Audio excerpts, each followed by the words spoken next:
On a calm morning in the summer of 1937 in Chicago, Charles Ross suddenly disappeared from in front of his home, where he had an appointment with his car.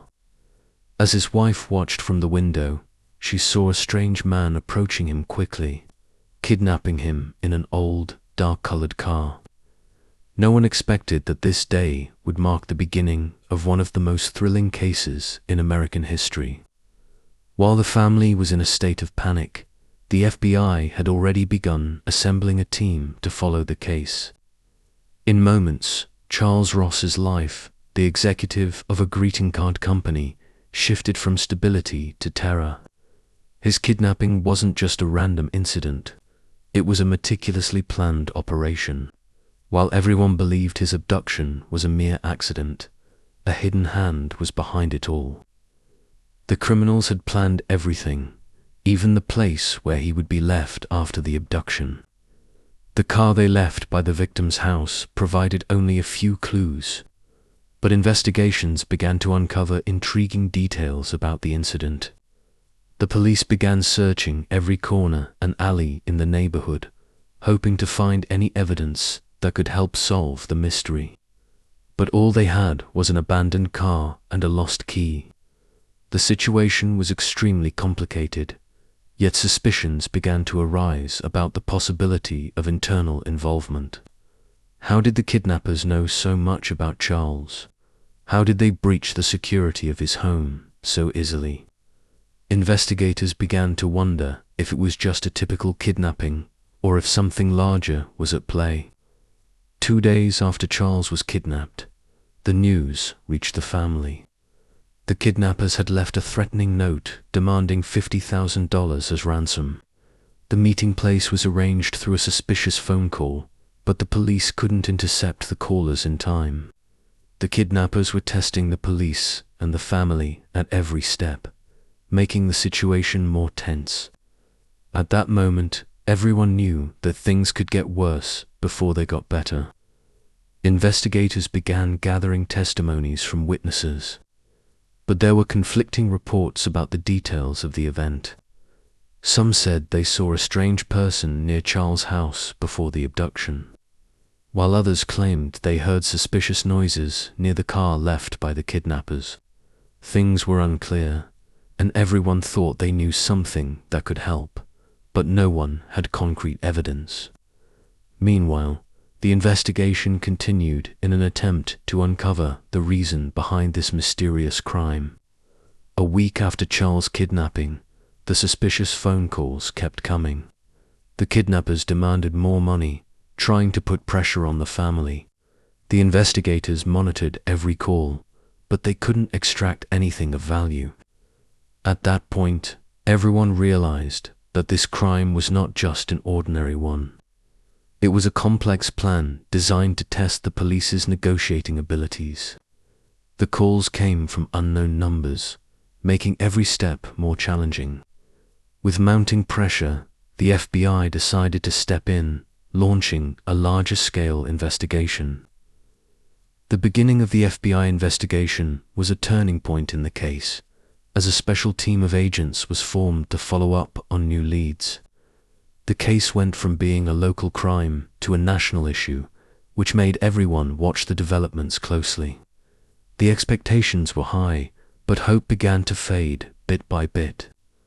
After weeks of searching, Charles' abandoned car was found in a nearby residential area. The car contained crucial evidence.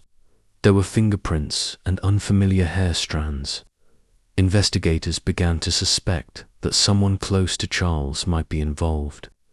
The investigation team continued to trace the evidence, but the closer they got to the truth, the more the challenges grew. Every clue led them one step closer to the unknown.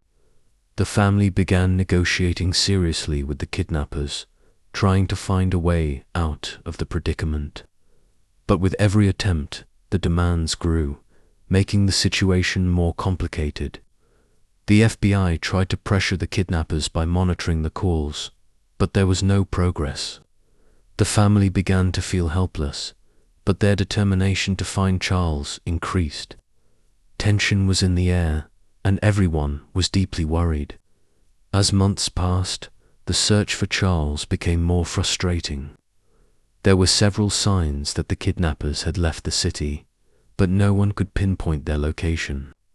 The FBI continued its pursuit, but every step seemed to lead to a dead end.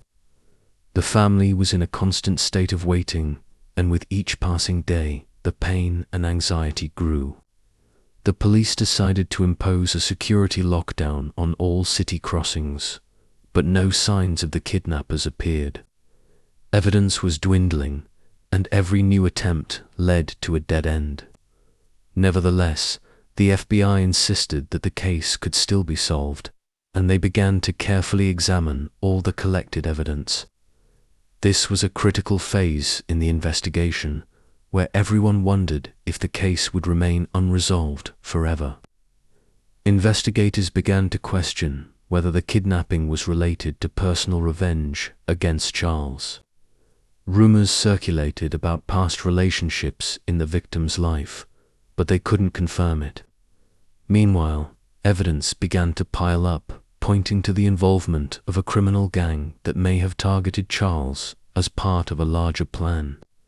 The investigations expanded greatly, jumping between multiple theories.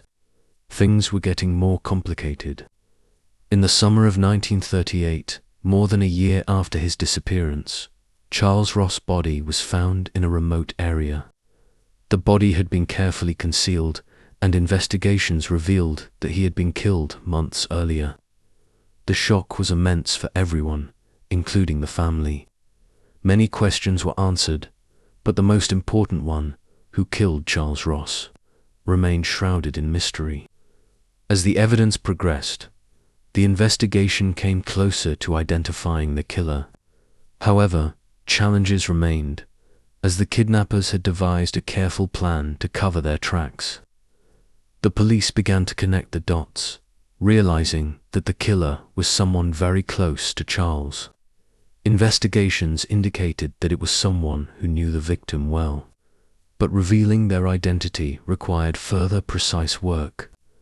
Eventually, the main suspect in the kidnapping and murder of Charles Ross was arrested. The suspect turned out to be someone close to the family, making the case even more dramatic. The suspect was interrogated for an extended period until he confessed to the crime and was tried in a Chicago court. The case that had captivated the public's attention was finally closed, but the shock for the family continued. Source of the true story: the Charles Ross kidnapping case took place in Chicago, Illinois in 1937 and was closed in 1938.